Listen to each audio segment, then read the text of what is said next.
My dear students, welcome to Advait education. मैं दीपाली पांडे आप सभी का स्वागत करती हूं अद्वैत एजुकेशन पर। तो माय डियर स्टूडेंट्स, आज हम अगेन देखने वाले हैं एनटीपीसी के क्वेश्चन पेपर का डिस्कशन कि साइंस के किस तरीके के सवाल पेपर में पूछे गए हैं। तो चलिए टाइम ना वेस्ट करते हुए देखते हैं कि आज का पहला क्वेश्चन क्या कह रहा है। क्लियर? पहला क्वेश्चन क्या कह रहा है my dear students, METSAT the first exclusive meteorological satellite built by ISRO is a, यानी कि जो इसरो ने बनाई मैटसेट सैटेलाइट वो किस तरीके की सैटेलाइट है। क्या वो जियोसिंक्रोनस सैटेलाइट है, क्या वो लो अर्थ ऑर्बिट सैटेलाइट है, या पोलर ऑर्बिट सैटेलाइट है, या डीप स्पेस प्रॉप सैटेलाइट है। तो आपको बताना है कि वह किस तरीके की सैटेलाइट है। तो पहले आपको समझना होगा कि मैटसेट जो है माय डियर स्टूडेंट्स, मैटसेट का मतलब होता है एक तरीके का मौसम विभाग की जानकारी देने वाली सैटेलाइट, है ना। मैटसेट जो सैटेलाइट है वो मौसम विभाग की जानकारी देती है। इट मींस जो मैटसेट है मेट्रोलॉजिकल सैटेलाइट है, तो मैटसेट या मेट्रोलॉजिकल सैटेलाइट जो है वो लॉन्च्ड बाय पीएसएलवी द्वारा लॉन्च की गई थी, है ना। पीएसएलवी का फुल फॉर्म आपको पता होना चाहिए, पोलर सैटेलाइट लॉन्च व्हीकल। क्या होता है माय डियर स्टूडेंट, पीएसएलवी का फुल फॉर्म होता है polar S for satellite launch vehicle. Clear? Launch vehicle. तो पीएसएलवी द्वारा लॉन्च हुई is the first exclusive meteorological satellite built by ISRO. ISRO ने बनाया। METSAT was geostationary satellite designed to simultaneously obtain atmospheric cloud cover, water vapour and the temperature data. यानी कि suppose करो कि plane को जाना है, कई बार होता है ना प्लेन कैंसिल हो गई क्योंकि मौसम अच्छा नहीं था, है ना। तो ये सब चीजें कहाँ से पता चलती हैं? कई बार पहले से हमको पता होता है तूफान आने वाला है, बारिश होने वाली है, बाढ़ आने वाली है। ये सारी चीजों का पता कैसे लगाते हैं भाई? ये सारी चीजों का पता जियोसिंक्रोनस या क्या मौसम विभाग की जो जानकारी हमें मिलती है वो किसके? मैटसेट सैटेलाइट्स के द्वारा मिलती है। क्लियर? तो ये जो सैटेलाइट्स हैं क्या देती हैं? भू जल निकायों या समुद्र पर रखे दूरस्थ प्लेटफॉर्मों से डेटा प्राप्त कर सकते हैं हम इन सैटेलाइट्स के द्वारा। इन्हीं सैटेलाइट्स पर आधारित डेटा के अकॉर्डिंग मौसम संबंधी डिसीजंस लिए जाते हैं। जो मौसम विभाग की जानकारी देते हैं ना न्यूज चैनल वाले, सब कहाँ से पता चलता है? और स्पेशली बड़े बड़े खतरों से बचने के लिए ना ये सैटेलाइट्स बहुत इंपॉर्टेंट होती हैं। क्लियर? यानी कि आपको कैसे पता चलेगा कि बारिश होने वाली है? सपोज आप गोवा घूमने गए, है ना, बढ़िया यार, आप एंजॉय के पर्पज से गए थे और वहां तो पता चला कि ज्वार भाटा आने वाला है समुद्र में और लो बैन हो गया, उधर आप उस बीच में जा ही नहीं सकते। तो जो सारी चीजें पहले से पता चलती हैं, इससे कितनी बड़ी बड़ी दुर्घटनाएं आपदाएं कम हो गई हैं, है कि नहीं? तो ये बहुत ही अच्छी बात है कि हम मौसम विभाग की जानकारी पहले से रखते हैं। तो किन सैटेलाइट्स के थ्रू होता है? तो ये जियोसिंक्रोनस सैटेलाइट के कैटेगरीज में आते हैं। जो कि पहली सैटेलाइट कौन सी ऐसी थी? तो कहेंगे मैटसेट सैटेलाइट थी। और इसका नाम एक बात और बता दूं, कल्पना 1 रखा गया था क्योंकि कल्पना चावला की डेथ उसी समय पे हुई थी, इसलिए इस सैटेलाइट का नाम कल्पना 1 रखा गया था। क्लियर? चलिए, तो कौन सा ऑप्शन होने वाला है माय डियर स्टूडेंट्स? हम कौन सा ऑप्शन टिक करने वाले हैं? हम टिक करेंगे कि यह एक जियोसिंक्रोनस प्रकार की सैटेलाइट है जो हमें मौसम संबंधित जानकारी देती है। क्या देती है? मौसम संबंधित जानकारियां बताती है। तो नेक्स्ट टाइम क्वेश्चन बनेगा तो आपको बन जाएगा, है ना, कि मैटसेट सैटेलाइट एक तरह की जियोसिंक्रोनस सैटेलाइट है। क्लियर हुआ? चलिए नेक्स्ट क्वेश्चन देखते हैं। अगला क्वेश्चन कह रहा है which of the following is the process whereby organisms better adapted to their environment tend to survive and produce more offspring. Clear? Option दिए हुए हैं natural selection, mutation, recombination and non random mating. यानी कि कह रहा है ऐसी कौन सी प्रक्रिया है जिसके थ्रू आपको पता चलता है कि जो एनवायरनमेंट है वो एनवायरनमेंट आपके एडॉप्शन के लिए सही है। एडॉप्शन का मतलब होता है अनुकूलन, अनुकूलन का मतलब होता है कि वातावरण के अकॉर्डिंग माहौल में ढल जाना। जैसे आप बेंगलोर गए, है ना, बेंगलोर में थोड़ी ह्यूमिडिटी होती है, ठीक है। आप सपोज भोपाल में उतनी ह्यूमिडिटी नहीं है। तो कुछ लोग ऐसे हैं जैसे गए बेंगलोर, इतनी ह्यूमिडिटी की तबीयत ही खराब हो गई, वो वहां सर्वाइव ही नहीं कर पा रहे। एक बात कह रही हूँ, सपोज एकदम भारी ठंड में आप शिमला चले गए, अब वहां का टेम्परेचर है सपोज 4 डिग्री, यहाँ आप रहते हो मैक्सिमम ठंडी तो आप 15 डिग्री सेल्सियस पे। तो आप शिमला में भी सर्वाइव नहीं कर पाओगे। तो वातावरण के अकॉर्डिंग क्या होते हैं, हम ढल जाते हैं और ऐसे ही वातावरण में रहना हम प्रिफर करते हैं।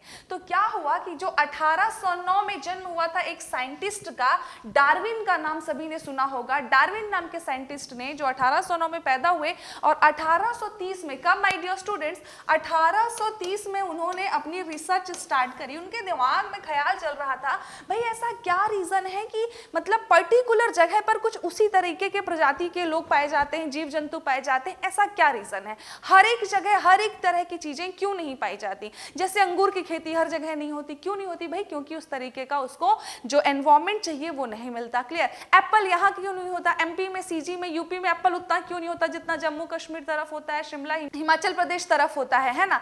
तो रीजन है कि अनुकूलन का मतलब होता है कि उस वातावरण के अकॉर्डिंग हम ढल जाते हैं, चाहे मनुष्य की बात हो चाहे जीव जंतु की बात हो। तो ये दिमाग में चल रहा था डार्विन के। तो डार्विन ने 1830 में कहना चाहिए एक थ्योरी दी जिसको कहते हैं नेचुरल सिलेक्शन। क्या कहते हैं, नेचुरल सिलेक्शन, या हिंदी में कहें प्राकृतिक चयन। उन्होंने एक थ्योरी दी कि प्राकृतिक चयन एक ऐसी थ्योरी है जिसके अंतर्गत प्रकृति के जीव डिसाइड कर लेते हैं कि मुझे किस जगह अनुकूलित वातावरण मिल रहा है, मैं वहीं रहूंगा या रहूंगी। जीव जंतु भी वैसे ही रहते हैं। सपोज मतलब जो जैसे आप पांडा देखते हो, तो पांडा क्या इंडिया में मिलते हैं, मिलते हैं क्या, नहीं भाई। इंडिया का जो वातावरण है उस तरीके से अनुकूलित नहीं बनाया गया है। जिस तरीके से एटमॉस्फेयर चाहिए पांडा को वो उनको चाइना में ही मिलता है, तो वो वहां पर पाए जाते हैं। Natural selection is the process in nature by which organisms better adapted to their environment. यानी कि प्राकृतिक चयन जो है प्रकृति की एक कहना चाहिए प्रोसेस है जिसमें जीव जंतु, मनुष्य, प्राणी सब डिसाइड करते हैं कि उनको किस तरीके के अनुकूलित वातावरण में रहना है। हर तरीके, जैसे साउथ इंडियन थोड़े से अलग होते हैं, बिल्कुल वहां का एटमॉस्फेयर एकदम चिपचिपा होता है, वो इधर आएंगे तो उनको एकदम अलग वातावरण लगेगा। यहाँ के लोग यदि सपोज करो कि एमपी के लोग यदि चले गए चेन्नई, तो उनको लगेगा यार इतनी ज्यादा ह्यूमिडिटी, एकदम अलग एटमॉस्फेयर लगेगा। कह दो वहां रहना है, आपको जिंदगी बितानी है, तो उनके लिए बहुत टफ हो जाएगा, है कि नहीं। तो वही कह रहा है जो नेचुरल सिलेक्शन है ये एक ऐसी प्रोसेस है, नेचर द्वारा एक ऐसी प्रोसेस बनाई गई जिसमें कि organism better adapted to their environment tend to survive and reproduce more than these less adapted to their environment. अब सपोज जितने कंफर्टेबल जोन में हम यहाँ हैं, जहाँ अभी रह रहे हैं, यदि हमको सपोज भेज दिया जाए कहीं ऐसी जगह जहाँ हम सर्वाइव नहीं कर पा रहे हैं, तो क्या वहाँ रिप्रोडक्शन ज़्यादा होगा, क्या वहाँ उस वंश या जाति की चीज़ें बढ़ेंगी, नहीं बढ़ेंगी। तो सेम चीज़ है, चाहे जीव जंतु हो चाहे प्राणी हो, हर कोई अपनी अनुकूलित अवस्था के अकॉर्डिंग अपनी जगह चूज करता है कि मुझे यहाँ रहना है। इस तरीके का जिसने चूज कर लिया उसी तरीके से फिर क्या हो रहा है, उनकी लाइफ साइकिल आगे बढ़ती जा रही है। यदि नहीं चूज करेंगे तो लाइफ साइकिल वहीं पे खत्म होने लगेगी, उस वंश या जाति के लोग जो हैं या जीव जंतु जो हैं खत्म होने लगते हैं। क्लियर। चार्ल्स डार्विन जो थे ने इसकी नींव रखी थी प्राकृतिक चयन की, या कहना चाहिए नेचुरल सिलेक्शन की। प्राकृतिक चयन का सिद्धांत इसकी व्याख्या करता है कि पर्यावरण किस प्रकार प्रजातियों और जनसंख्या के विकास को प्रभावित करता है ताकि वो सबसे उपयुक्त लक्षणों का चयन करे। बिल्कुल, यानी कि प्राकृतिक चयन ऐसी प्रक्रिया है या ऐसा सिद्धांत है प्रकृति का जिसके अकॉर्डिंग मनुष्य को ढलना ही पड़ता है। प्रकृति ऐसा नहीं करेगी कि नहीं यहाँ पांडा इंडिया में नहीं रह पा रहे तो नहीं, हम प्रकृति ने अपना मौसम चेंज कर दिया, इंडिया में भी पांडा होने लगे। नहीं, प्रकृति का सिद्धांत अटल है ना, वो फिक्स है, वो वैसा ही रहेगा। यदि साउथ में ह्यूमिडिटी है तो वहीं है, ऐसा नहीं है कि वो यदि ह्यूमिडिटी से लोग परेशान है तो नहीं ह्यूमिडिटी हटा करके क्या कर दिया वहां एकदम मस्त मौसम डाल दिया, नहीं ऐसा नहीं है। प्रकृति का सिद्धांत है ना। प्राकृतिक चयन के अंतर्गत लोगों को, जीवों को उसके अकॉर्डिंग ढलना होता है कि हम किस वातावरण में अधिक अनुकूलित महसूस कर रहे हैं। जिस वातावरण में अधिक अनुकूलित महसूस करेंगे वहीं रहते हैं, वहीं सर्वाइव करते हैं और वहीं ग्रोथ करते हैं। क्लियर। तो यदि सबसे पहले प्राकृतिक चयन के किसी साइंटिस्ट ने बात करी थी तो वो थे डार्विन। और यहाँ पर पूछा गया है कि ऐसी कौन सी प्रोसेस है जिसके थ्रू जीव जो है बेटर एडॉप्शन की प्रोसेस में, जिसके थ्रू जो जीव हैं वो बेटर एडॉप्शन की प्रोसेस के बारे में सोचते हैं, यानी कि बेटर अनुकूलन कहाँ पर मिलेगा। तो वो प्रोसेस जो होती है वो होती है नेचुरल सिलेक्शन, या इसी को हम क्या कहते हैं, प्राकृतिक चयन। यानी कि प्राकृतिक चयन ही वह प्रोसेस है जिसके थ्रू जो जीव जंतु हैं या जो मनुष्य प्राणी हैं वो सब सोचते हैं कि किस तरीके का बेस्ट अनुकूलित वातावरण उनको मिलेगा। क्लियर। तो क्या ऑप्शन होने वाला है, नेचुरल सिलेक्शन प्रोसेस कहलाएगी जिसके थ्रू जो ऑर्गेनिज्म ऑर्गेनिजम्स हैं वो बेटर एडाप्टेड होते हैं to live their environment and to survive and produce more effectively. Clear. Next question क्या कह रहा है माय डियर स्टूडेंट्स, अगला क्वेश्चन देखते हैं। थर्ड नंबर क्वेश्चन है कि व्हेन अ रॉक या पत्थर जो है फेंका जा रहा है, when a rock thrown straight upwards get to the exact top of its path its, यानी कि आपने कोई पत्थर लिया, क्लियर, आपने उसको एकदम स्ट्रेट लाइन में फेंका। कैसे फेंका? यदि आपने ये कोई पत्थर लिया और उसको कह रहा है आपने कुछ ऐसा फेंका, एकदम स्ट्रेट लाइन फेंका, तो यहाँ पर जो मैक्सिमम पॉइंट है यहाँ पर आकर के क्या होगा? क्या उसकी वेलोसिटी 0 होगी एंड एक्सेलरेशन 0 होगा? क्या वेलोसिटी 0 होगी और एक्सेलरेशन 10 होगा? वेलोसिटी 10 होगी और एक्सेलरेशन 0 होगा, या वेलोसिटी 10 होगी और एक्सेलरेशन सेम रहेगा? तो माय डियर स्टूडेंट्स, आपने पत्थर को स्ट्रेट फेंका, आप खुद ही फील करके देखना, एक पत्थर उठाइए और ऐसे फेंकिए। जैसे ही आप फेंकोगे तो फील करोगे ये पत्थर फेंका यहाँ तक गया, यहाँ पर जाकर के पत्थर नो डाउट नीचे आएगा, आएगा कि नहीं आएगा? यानी मैक्सिमम हाइट जितना वो जा सकता है वहां तक जाएगा, वहां से नीचे आएगा। तो जो मैक्सिमम हाइट तक वो जाएगा वहां पर नो डाउट जब वहां से नीचे आने लगा, यानी कि जो फाइनल वेलोसिटी होने वाली है यहाँ पर वो तो होने वाली है 0। नो डाउट, इसमें कोई शक नहीं है कि जब आपने पत्थर को ऐसे उछाला या फेंका तो स्ट्रेट वो गया ऊपर, और जो मतलब एकदम मैक्सिमम हाइट थी वहां से नीचे आएगा वो, तो वहां पर वेलोसिटी 0 हुई, इसीलिए वो नीचे आया। क्लियर? चलो, जब आपने फेंका तो यहाँ पर वेलोसिटी 0 हुई, यानी कि वेलोसिटी 0 होगी, ये बात तो कंफर्म हो गई। तो दो ऑप्शन आपके वैसे ही खत्म हो गए। अब जब आपने पत्थर को फेंका स्ट्रेट लाइन के पाथ में और वो वेलोसिटी 0 हुई और नीचे आया, तो माय डियर स्टूडेंट जब नीचे आ रहा है तो कुछ इस डायरेक्शन में आएगा, आएगा कि नहीं आएगा? यानी कि यहाँ पर क्या काम करने वाला? एक्सेलरेशन जो होगा आपका क्या हो जाएगा? वो हो जाएगा -g। होगा कि नहीं होगा? क्योंकि डायरेक्शन क्या हो गई? उल्टी हो गई। अभी ऊपर जा रहा था, अब नीचे आ रहा है। तो यानी कि हम कहें यहाँ पर जो एक्सेलरेशन होगा वो होगा इसका 10 मीटर पर सेकेंड स्क्वायर, और a इज इक्वल टू हो जाएगा g, यानी कि गुरुत्वीय त्वरण की मैक्सिमम वैल्यू होती है पृथ्वी पर 10 मीटर पर सेकेंड स्क्वायर, तो वही मैक्सिमम वैल्यू हो जाएगी यहाँ पर त्वरण की। तो a जो हो जाएगा वो हो जाएगा 10 metre per second square, and option B is the correct answer.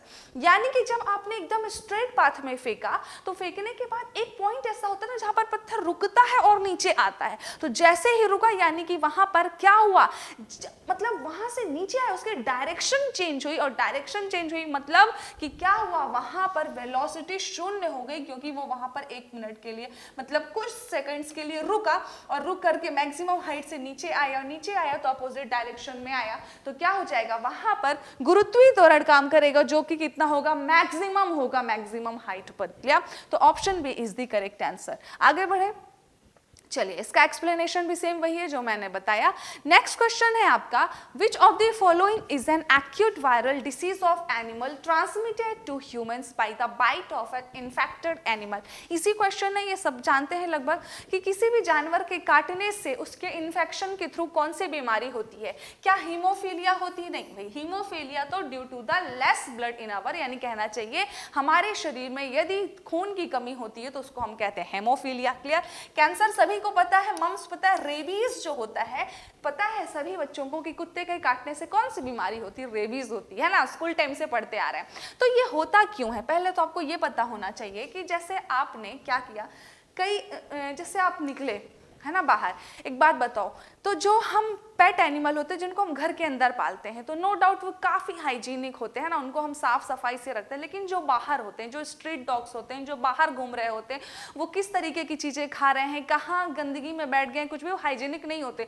तो यदि सपोज उनके अंदर कुछ वायरस आ गए हैं, क्लियर है ना, ध्यान देना, कुछ वायरस हैं, तो कुत्ता कैसे काटता है? मुंह से ही काटता है ना। सपोज कुत्ते ने आपको काट दिया आपके हाथ में या पैर में कहीं पर भी, तो उसके सलाइवा में जो इन्फेक्शन है वो काटने से आपके शरीर के अंदर प्रवेश कर जाता है। ध्यान देना इस बात को कि जो इन्फेक्शन था उसके सलाइवा में वो कहाँ चला गया? आपके शरीर के अंदर। और इस तरह के इन्फेक्शन का ट्रांसफर ही क्या कहलाता है? रेबीज नाम की बीमारी कहलाती है। देखिए यहाँ पर लिखा हुआ है, रेबीज एक ऐसी बीमारी है, क्या कह रहा है?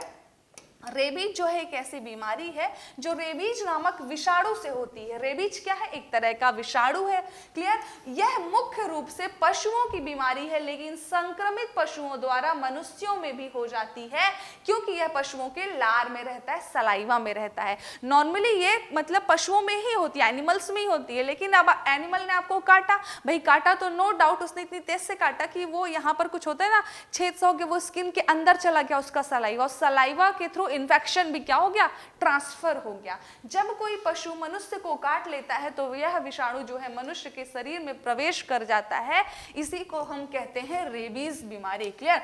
तो रेबीज क्या है? एक तरह का विषाणु है जो कि कैसे प्रवेश करता है शरीर के अंदर? शरीर के अंदर वह प्रवेश करता है काटने से। जैसे ही काटा तो सलाइवा के थ्रू वो शरीर में एंटर कर जाता है। क्लियर? तो जो हमारा क्वेश्चन था वो हम क्या आंसर देने वाले हैं माय डियर स्टूडेंट्स की which of the following is an acute viral disease of animal transmitted to human by the bite of an infected animal। Clear? Infected animal के काटने से कौन सी बीमारी होती है? तो रेबीज नाम की बीमारी है जो रेबीज नाम के विषाणु से फैलती है, कहलाती है रेबीज। क्लियर? कौन सा आंसर होने वाला है? C will be the correct answer. आइए नेक्स्ट क्वेश्चन देखते हैं। नेक्स्ट क्वेश्चन क्या कह रहा है? The least reactive elements of the periodic table are, यानी कि जो सबसे कम रिएक्टिव एलिमेंट हैं वो कौन से हैं? Transition, alkaline, earth metal, noble gases, alkali metals. तो ये सबको पता है लगभग कि जो सबसे कम रिएक्शन देते हैं वो कौन सी होती हैं? इनर्ट गैसेस होते हैं या नोबल गैसेस होते हैं, है ना, या जिसको हम हिंदी में कहते भी क्या है? अक्रिय गैसें। नाम ही है अक्रिय, अक्रिय का मतलब है कि अक्रिया। क्लियर? अक्रिय कहते हैं हिंदी में। अक्रिय गैसेस का मतलब इसको अलग अलग करोगे तो अक्रिय, जो क्रिया ना कर सके, है ना, क्रिया नहीं कर पा रहा है। तो द लीस्ट रिएक्टिव एलिमेंट जो होते हैं of the periodic table are the noble gases. अब क्वेश्चन बनता है कि क्यों करती हैं ये, मतलब कि जो भी नोबल गैसेस हैं आपकी वो क्रिया क्यों नहीं करती? तो जो एक इंपॉर्टेंट चीज आपको बता दूं कि इनका जो बैलेंसी इलेक्ट्रॉन है वो कंप्लीट होता है, इसलिए वो किसी से रिएक्शन ही नहीं करती। ना इलेक्ट्रॉन लेना ना इलेक्ट्रॉन देना, कहते हैं ना लेना एक ना देना दो, इनको कुछ भी नहीं करना है, इनके पास ऑलरेडी इनकी बैलेंसी कंप्लीट है, तो ये क्या बोलते हैं इसको? ये क्रियाशील नहीं होती, वेरी लेस रिएक्टिव होती हैं। The least reactive elements of the periodic table are noble gases.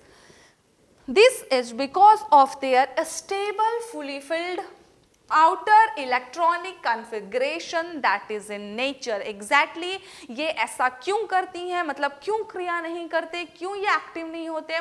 क्योंकि इनका जो आउटर मोस्ट सेल है यानी कि जो वैलेंसी इलेक्ट्रॉन है वो कंप्लीट होता है, इसलिए इनको ना इलेक्ट्रॉन लेना है ना देना है, इसलिए ये सबसे लेस रिएक्टिव एलिमेंट कहलाते हैं। क्या? तो क्या होगा? For the first 6 period of the periodic table जो मेंबर हैं ग्रुप 18 के जितने भी मेंबर हैं कौन कौन से? Helium, neon, argon, krypton, xenon and the radon.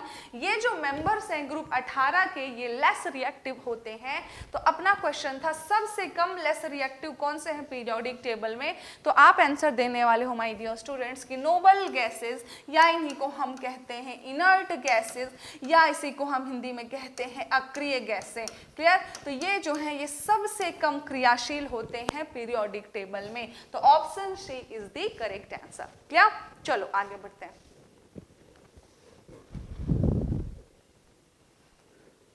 अगला क्वेश्चन क्या है? अगला क्वेश्चन कह रहा है how many balance electrons does N oxygen atom have. Oxygen में कितनी बैलेंसी होती है बताओ? ऐसा भी क्वेश्चन है, इतना इजी। ऑक्सीजन का एटॉमिक नंबर होता है 8। क्लियर? तो हमने क्या लिखा है इसको? 2 6, तो यानी कि इसके जो प्राइमरी में हो जाएंगे कितने? 2 हो जाएंगे कि नहीं हो जाएंगे? 2। और आउटर मोस्ट सेल यानी जिसको हम बैलेंसी इलेक्ट्रॉन कहते हैं उसमें कितने इलेक्ट्रॉन्स चले जाएंगे? 1 2 3 4 5 एंड 6, यानी कि आउटर मोस्ट सेल में नंबर ऑफ इलेक्ट्रॉन 6, यानी कि इसकी वैलेंसी कितनी हो गई? 6।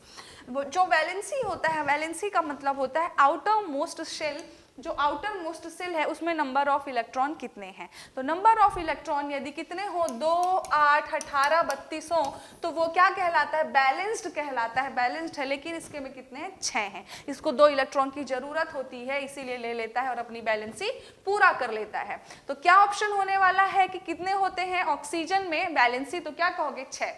क्लियर? ये देखो यहाँ पर लिखा भी हुआ है, क्लियरली आपको विजिबल होगा कि जो ये है बताया गया है कि जो आउटर मोस्ट सेल में प्रेजेंट होता है ना, जो भी आउटर मोस्ट सेल में इलेक्ट्रॉन प्रेजेंट होते हैं वही आपके कहलाते हैं बैलेंस इलेक्ट्रॉन। तो बैलेंस इलेक्ट्रॉन क्या है? जो आउटर मोस्ट सेल में नंबर ऑफ इलेक्ट्रॉन जितने भी प्रेजेंट हो, है ना, number of electrons present in the outermost shell is called the valency electron। Clear? चलिए, तो बैलेंस जो होता है is the number of electrons an atom must lose or gain to attain the nearest noble gas or inert gas electronic configuration। electrons in the outermost shell are not filled, they are called the valence electron। यानी कि सीधी भाषा में आप समझिए कि outermost shell में जितने भी इलेक्ट्रॉन प्रेजेंट है वही कहलाते हैं बैलेंस इलेक्ट्रॉन। अब बैलेंस को पूरा करने की जिम्मेदारी होती है, सपोज ऑक्सीजन का कितना है, एटॉमिक नंबर 8 है, आउटर मोस्ट में आए 6, तो क्या करेगा, 2 ले लेगा, तभी तो अपनी बैलेंसी पूरी करेगा, है ना। तो हमारा क्वेश्चन सिर्फ इतना था कि ऑक्सीजन का कितना होता है बैलेंसी। तो यहाँ पर अभी देखा कि ऑक्सीजन का होता है एटॉमिक नंबर कितना होता है 8 और बैलेंसी बन गई 2 से 6, यानी आउटर मोस्ट सेल में है 6, तो कितना हो जाएगा 6 द करेक्ट आंसर। क्लियर? चलो, समझ आ रहा है ना सबको? आ रहा है कि नहीं आ रहा है? चलिए ठीक है, आगे बढ़ते हैं। अगला क्वेश्चन क्या है? In a circuit with a resistance of 5 ohm, एक सर्किट का रेजिस्टेंस या प्रतिरोध 5 ओम है। If the current is increased, current बढ़ाई जाए, देन द वोल्टेज विल, यानी कि वोल्टेज में क्या प्रभाव पड़ेगा? भाई सिर्फ रेजिस्टेंस दे दिया है, क्या दे दिया? सिर्फ रेजिस्टेंस दे दिया। ध्यान देना, R इज इक्वल टू दिया है कितना 5 ओम, ठीक है। क्या कह रहा है? करंट को यदि हम बढ़ाएं तो क्या हो जाएगा? देन द वोल्टेज विल, यानी कि वोल्टेज में क्या प्रभाव पड़ेगा, वोल्टेज बढ़ेगा, घटेगा या क्या होगा। तो इसको भी एक एग्जांपल से समझ लेते हैं। जैसे मैम ने कल एक्सप्लेन किया था, एक बढ़िया सा एग्जांपल लिया था ना मैंने, याद है कि नहीं याद है? बढ़िया से एग्जांपल से बनाया था। सपोज करो कि ये 5 ओम का रेजिस्टेंस है कि नहीं, ये क्वेश्चन में कहा, ठीक है। 5 ओम के रेजिस्टेंस में सपोज आपने कितने वोल्ट की सप्लाई दे दी? सपोज कर लो आपने 20 वोल्ट की सप्लाई दे दी। क्लियर? इसमें करंट कितनी फ्लो होगी? तो करंट हो जाएगा I is equal to V/R, यानी कि 20/5 बराबर 4 एम्पियर। कितनी आ गई करंट? 4 एम्पियर। कह रहा है करंट को बढ़ा दो, सपोज करो करंट को बढ़ा दो, है ना। यहाँ पर वोल्टेज कांस्टेंट नहीं बोला है कल की तरह। करंट को यदि हम बढ़ाएंगे, इसका सीधी सी मतलब है कि रेजिस्टेंस कम हो रहा है कि नहीं हो रहा है? करंट को बढ़ाना है, यानी 4 एम्पियर है, तो क्यों ना अपन को यहाँ 5, 6, 7 कुछ ना कुछ चाहिए। तो सपोज इसी सर्किट में यदि मुझे करंट बढ़ानी है तो मैं क्या करूंगी? आप बताओ मुझे, यदि इसी सर्किट में मुझे करंट बढ़ानी है तो मैं क्या कर सकती हूँ? रेजिस्टेंस तो क्वेश्चन में गिवन है कि 5 ओम ही है। एक ही चीज है कि आप वोल्टेज को क्या कर दो, वोल्टेज बढ़ा दो। बढ़ाओगे कि नहीं बढ़ाओगे? यदि सपोज आपने वोल्टेज कर दिया 40 वोल्ट, तो यहाँ पर हो जाएगा 40/5 बराबर 8 एम्पियर। तो आप क्लियरली देख पा रहे हो कि करंट क्या हो गई? बढ़ गई। तो क्वेश्चन था हमारा, if the current is increased then the voltage will. तो यदि करंट बढ़ेगा तो वोल्टेज भी बढ़ेगा। क्लियरली एकदम क्लियरली दिख रहा है कि यदि करंट बढ़ी तो क्या हो रहा है? वोल्टेज भी बढ़ रहा है। करंट बढ़ी तो वोल्टेज भी बढ़ रहा है, आप क्लियरली देख सकते हो। तो क्या ऑप्शन होने वाला है? If the current is increased then the voltage will also be increase. समझ आया कि नहीं? एक बार और बताती हूँ। अच्छा चलो, बढ़िया से मार्कर रखे, एक बार और समझाते हैं। ध्यान देना, क्वेश्चन था कि in a circuit with a resistance of 5 ohm, resistance बस दिया है और कह रहा है करंट हम बढ़ाएं तो वोल्टेज पे क्या प्रभाव पड़ेगा। आप नॉर्मली ओम्स लॉ से भी समझ सकते हो, लेकिन जिस दिन आप इस एग्जांपल्स के थ्रू ऐसा समझने लगे ना, तो कोई भी क्वेश्चन बनाए ना, आपको बिल्कुल कंफ्यूज नहीं कर सकता, आप एकदम सही टिक करके आओगे। कह रहा है यदि करंट बढ़ाएं तो वोल्टेज पर क्या प्रभाव पड़ेगा। नॉर्मली यदि अपन ओम लॉ से सॉल्व करते तो कैसे सॉल्व करते हैं वो भी थोड़ा सा देख लेते हैं, तो आपको भी दिमाग में रहेगा कि चलो मैम ने दोनों मेथड से बता दिया। V इज इक्वल टू क्या होता है? IR होता है कि नहीं होता है? यानी कि मैं सीधी बात करूं कि करंट एंड वोल्टेज एक दूसरे से कैसे रिलेटेड है, डायरेक्टली प्रोपोर्शनल है कि इनवर्सली प्रोपोर्शनल है। तो आप क्लियरली देख पा रहे हो कि जो वोल्टेज और करंट है एक दूसरे से डायरेक्टली प्रोपोर्शनल है। और क्वेश्चन था हमारा कि current is increasing then voltage will also be increasing, क्योंकि दोनों ही डायरेक्टली प्रोपोर्शनल है। तो ये चुटकियों में सवाल खत्म हो गया, वहीं पर हुआ कि नहीं हुआ। लेकिन हम इस तरीके से भी तो समझ सकते हैं ना, हमको यदि समझना हो कि नहीं मैम एक्चुअल में कैसे हो रहा है यार, हमको एक्चुअल में समझना है तो आप एक्चुअल में ऐसे समझ सकते हो कि किस तरीके से करंट बढ़ रही है तो वोल्टेज भी बढ़ रहा है। एक हमने सर्किट लिया, 5 ओम का रेजिस्टेंस लगा दिया, हमने रैंडम वोल्टेज ले लिया 20 वोल्ट, करंट निकाल ली, करंट आई 20/5 से 4 एम्पियर। अब क्वेश्चन बोला कि करंट बढ़ानी है तो 4 से मतलब ज्यादा ही करनी है, 5 6 7 8, तो हमने क्या किया, हमने एक बार ट्राई किया कि भाई करंट बढ़ाएंगे तो एक ही शर्त में, रेजिस्टेंस तो यहाँ पर फिक्स है ना, 5 दे दिया क्वेश्चन में, तो चलो वोल्टेज बढ़ा के देख लेते हैं। हमने वोल्टेज रख लिया 40 वोल्ट, तो हमने देखा 40 में जैसे ही हमने 5 का डिवाइड किया तो करंट आ गई 8 एम्पियर। तो हमने देखा कि पहले तो 4 ही एम्पियर आई थी, अब 8 एम्पियर आई, यानी कि वोल्टेज बढ़ाने से करंट भी बढ़ गई। तो ये भी प्रूफ हो गया ना भाई यहाँ पर जो आपने देखा कि हाँ वोल्टेज और जो करंट है दोनों ही एक दूसरे के डायरेक्टली प्रोपोर्शनल है। नेक्स्ट टाइम क्वेश्चन बने कि करंट डिक्रीज करेंगे तो वोल्टेज क्या होगा, तो डिक्रीज होगा। कैसे होगा, इसमें भी देख सकते हो, 20 की जगह यहाँ 10 ले लेना तो यहाँ पर आ जाएगा 2 एम्पियर। तो आप प्रैक्टिकली भी देख सकते हो, थ्योरेटिकली भी देख सकते हो, voltage and current are directly proportional, that's why if current is increasing then voltage will also be increase. clear? चलो थम्स अप बनाए और आगे बढ़ते हैं, आंसर भी हो जाएगा हमारा। अगला क्वेश्चन क्या है, which process is used in water purification. बढ़िया क्वेश्चन है कि निम्नलिखित में से कौन सी प्रोसेस का हम उपयोग करते हैं वाटर के प्योरिफिकेशन में। पहला है ऑस्मोसिस, दूसरा है रिवर्स ऑस्मोसिस, तीसरा है साइटोलाइसिस एंड चौथा है टर्गर प्रेशर। क्लियर? तो अब कौन सी ऐसी प्रोसेस है जिसके थ्रू हम वाटर का प्योरिफिकेशन करते हैं। तो पहले हम समझेंगे कि ऑस्मोसिस क्या होता है, देन हम समझेंगे रिवर्स ऑस्मोसिस क्या होता है, देन हम आएंगे आंसर पर। क्लियर?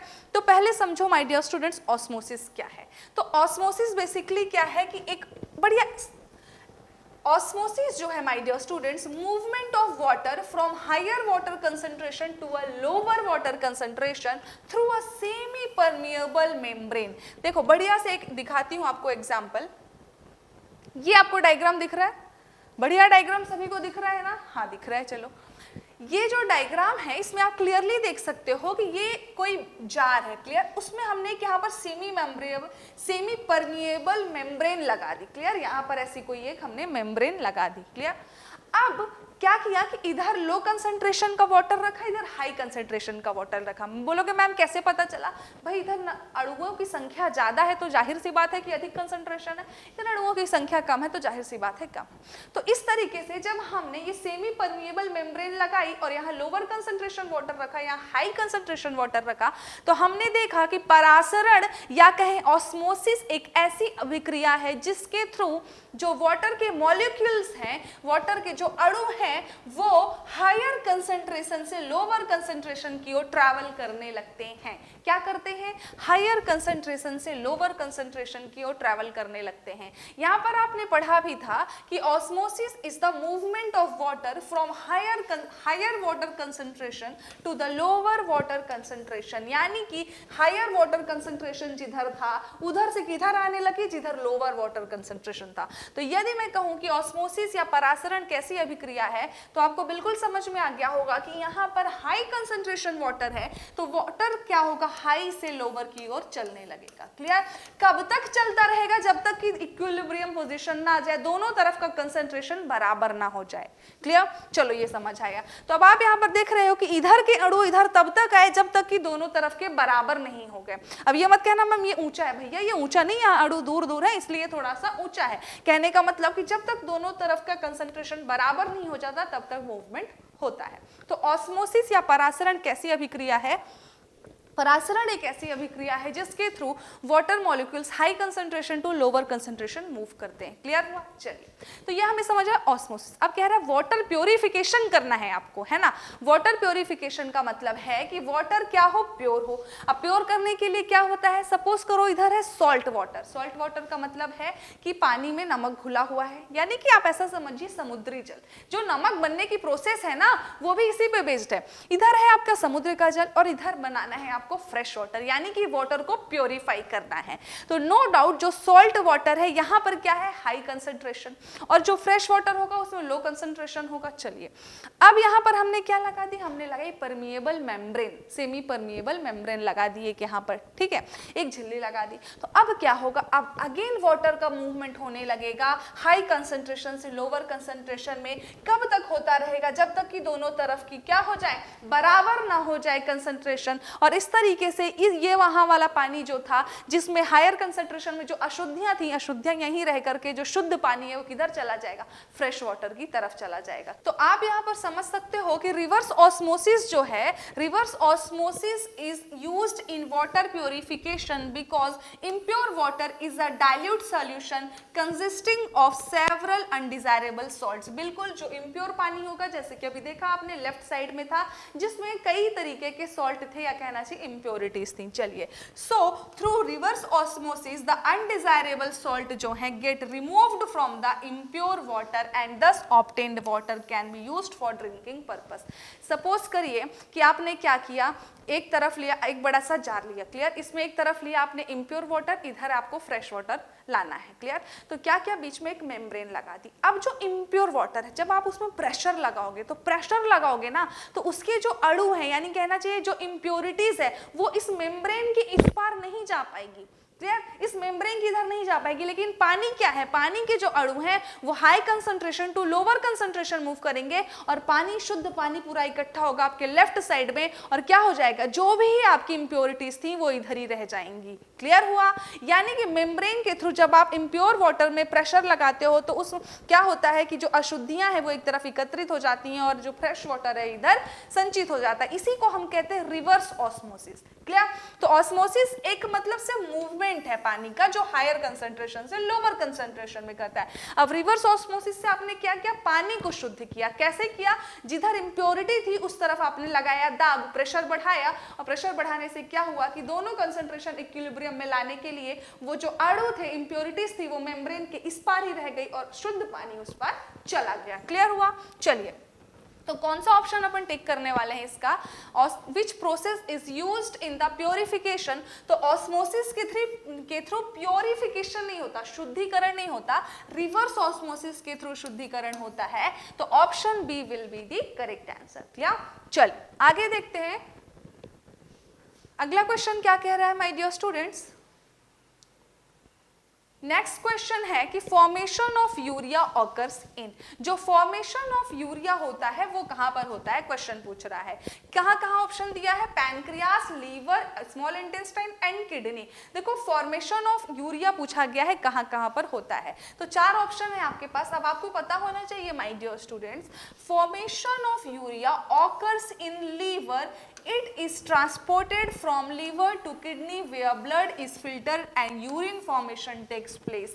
यानी कि लीवर में क्या हुआ, लीवर से यूरिया जाता है कहाँ, किडनी में। किडनी में होता है सेपरेशन कि कौन सी काम की चीज है और कौन सी शरीर से बाहर निकाल देनी है। तो किडनी क्या करता है, फिल्टर कर देता है ब्लड को, blood is filtered and urine formation हो जाता है। तो पैंक्रियास, स्मॉल इंटेस्टाइन है, इसका यूरिया से कोई लेना देना नहीं है ना, कि यूरिया कैसे फॉर्म हो रहा है, क्योंकि पता है कि पैनक्रियाज में क्या होता है कि लीवर से बनने वाला बाइल जूस एक्स्ट्रा है वो पैनक्रियाज में आके इकट्ठा होता है, और स्मॉल इंटेस्टाइन में फैट का पाचन होता है, ये हमको पता है ना। तो यूरिया के पाचन की बात करी जा रही है, तो यूरिया जो है लीवर से आता है लेकिन अलग कहां पर होता है, तो किडनी में होता है। तो क्वेश्चन हमारा क्या था कि फॉर्मेशन कहां पर होता है यूरिया का, तो यूरिया का एक्चुअल फॉर्मेशन लीवर में होता है और जाके सेपरेशन कहां पर होता है, तो किडनी में होता है। तो यहां पर है फॉर्मेशन, तो फॉर्मेशन से हम करेंगे लीवर टिक। यदि यहीं पर होता फॉर्मेशन की जगह सेपरेशन ऑफ यूरिया, क्या होता, सेपरेशन कहां पर होता है, तो आप आंसर करते किडनी। क्लियर। तो नेक्स्ट टाइप क्वेश्चन को थोड़ा सा ट्विस्ट करें तो आपको कंफ्यूज नहीं होना है, आप आंसर देंगे किडनी। यदि पूछता है फॉर्मेशन ऑफ यूरिया तो आप कहेंगे कहां पर होता है, लीवर में। क्लियर। चलिए नेक्स्ट क्वेश्चन देखते हैं माय डियर स्टूडेंट्स। अगला क्वेश्चन क्या पूछा एनटीपीसी के पेपर में, अगला क्वेश्चन पूछा है Which of the following is the branch of soil science that studies the influence of soil on living things? है ना, कौन सी ऐसी ब्रांच है जिसमें हम स्टडी करते हैं, पढ़ाई करते हैं इन्फ्लुएंस ऑफ सॉइल, यानी मिट्टी से रिलेटेड जो भी बातें हैं, जो भी इन्फ्लुएंस है वो कहाँ पर डिस्कस होती हैं। पहला एंड्रोलॉजी, दूसरा एडोफोलॉजी, तीसरा है एग्रोबायोलॉजी, चौथा है डेस्मोलॉजी। तो एंड्रोलॉजी की बात तो हमने कल ही करी थी, याद है कि नहीं है, जितने लोगों को याद है कमेंट करो, फटाफट फटाफट कमेंट करो, मुझे अभी देखना है एंड्रोलॉजी में हम किस चीज की स्टडी करते हैं, आप हमें फटाफट बताएंगे। चलिए देखती हूँ कौन कौन बता रहा है। एंड्रोलॉजी में हमने कल ही देखा था कि ह्यूमन के मेल रिप्रोडक्टिव सिस्टम से रिलेटेड जो भी डिसीजेस होती हैं उनकी हम स्टडी करते हैं। तो यहाँ पर पूछा है कि सॉइल से रिलेटेड आप किस में डिस्कस करोगे। तो माय डियर स्टूडेंट्स, जो एडफोलॉजी है वो edaphology is the branch of soil science that deals with the influence of soil on living things. देखो एडफोलॉजी एंड एग्रोबायोलॉजी में थोड़ा सा ही डिफरेंस है, ध्यान देना कि एडफोलॉजी बताता है कि किस तरीके की मिट्टी किस तरह के जीवों के लिए उपयुक्त है, और एग्रोबायोलॉजी बताता है कि किस तरीके की मिट्टी किस तरीके के पेड़ पौधों के लिए उपयुक्त है। तो दोनों में कंफ्यूज नहीं होना है। यहाँ पर क्वेश्चन था कि सॉइल ऑन लिविंग थिंग का हम जो स्टडी है वो किस ब्रांच में करते हैं, तो एडफोलॉजी में करते हैं। लेकिन एग्रोबायोलॉजी की बात होगी तो it is the plant science that deals with the association of soil condition and ways to increase the crop yields. Clear. अगला है डेस्मोलॉजी। तो desmology is the branch of anatomy that is related to ligaments, यानी कि जब ligament से related बात होती है तो होता है डेस्मोलॉजी। यहाँ पर आप इन दोनों को अच्छे से समझना है कि एडफोलॉजी एंड एग्रोबायोलॉजी में क्या बेसिक डिफरेंस है, क्योंकि क्वेश्चन जो है इसी पर घुमा करके रखा हुआ है। क्योंकि एंड्रोलॉजी डेस्मोलॉजी तो ऑलरेडी एकदम अलग हो गए। क्वेश्चन था the science that studies the influence of soil on living things. पकड़ने वाली बात थी ये लास्ट के 3 वर्ड कि ऑन लिविंग थिंग्स। यदि यहीं पर लगा देता कि ऑन द प्लांट्स, ये लिविंग थिंग्स की जगह क्रॉप या प्लांट कर देता तो आंसर हो जाता हमारा एग्रोबायोलॉजी। लेकिन क्वेश्चन है ऑन द लिविंग थिंग्स, यानी कि ऐसी मिट्टी, मतलब हर मिट्टी में अलग तरीके के जीव रह सकते हैं ना, हर जगह की मिट्टी अलग है, अलग अलग तरीकों की मिट्टी जो होती है उसमें अलग अलग तरीकों के लिविंग थिंग्स पाए जाते हैं। क्लियर। तो क्या हो जाएगा, उसमें हो जाएगा आपका एडोफोलॉजी, एडफोलॉजी हो जाएगा, एडफोलॉजी जो हो जाएगा अपना आंसर हो जाएगा। लेकिन यदि यहाँ पर प्लांट होता तो अपना आंसर हो जाता एग्रोबायोलॉजी। क्लियर। चलिए तो नेक्स्ट क्वेश्चन देखते हैं माय डियर स्टूडेंट्स कि अगला क्वेश्चन क्या कह रहा है। अगला क्वेश्चन है the metal detector that people walk through at airports operate on, यानी कि जो एयरपोर्ट में जब आप जाते हो तो कोई आपने मेटल रखा है कि नहीं रखा है यह पता लगाने के लिए इसमें से कौन सा लॉ है जो हेल्प करता है। पहला है सिविल लॉ, ये तो फालतू सिविल लॉ थोड़ी हेल्प करेगा, साइंस की बात हो रही है। न्यूटन्स लॉ, फैराडेस लॉ या कूलॉम्स लॉ। तो देखो यहाँ पर काम करता है my dear students Faraday's law. कैसे काम करता है आइए बताती हूँ। फैराडे लॉ का मतलब क्या है ना।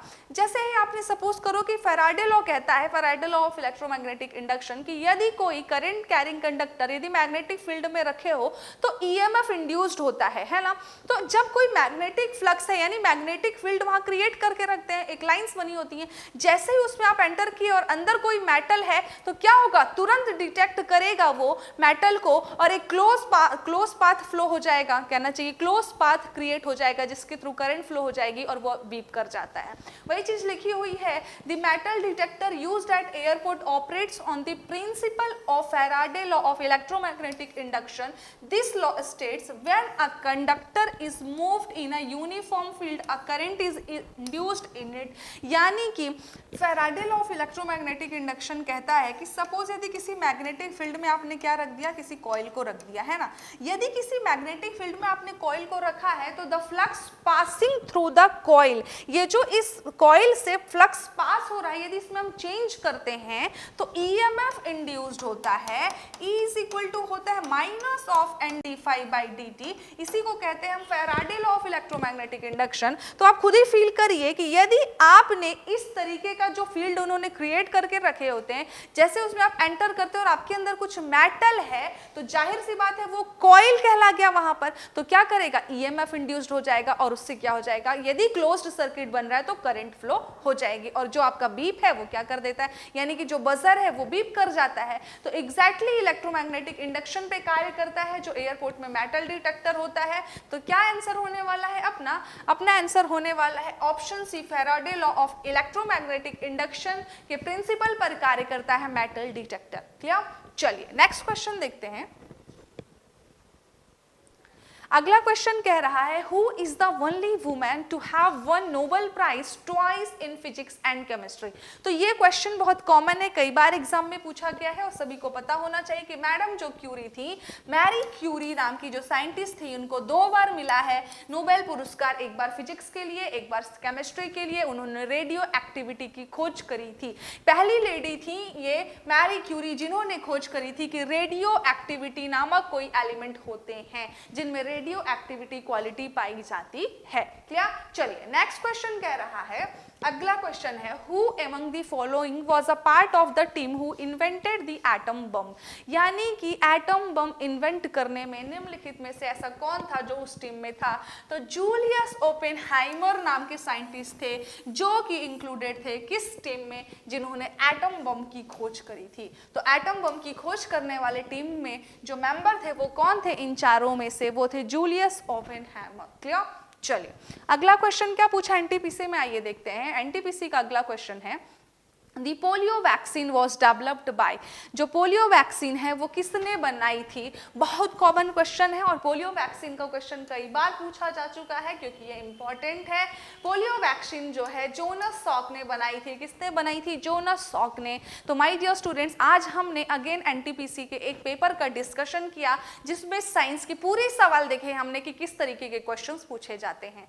आपको ये वीडियोस बिल्कुल मिस नहीं करना है और सारे अपने फ्रेंड्स को शेयर करना है जो भी गवर्नमेंट जॉब्स की प्रिपरेशन कर रहे हैं। मिलते हैं नेक्स्ट लेक्चर में कुछ नए डिस्कशन के साथ। Thank you class.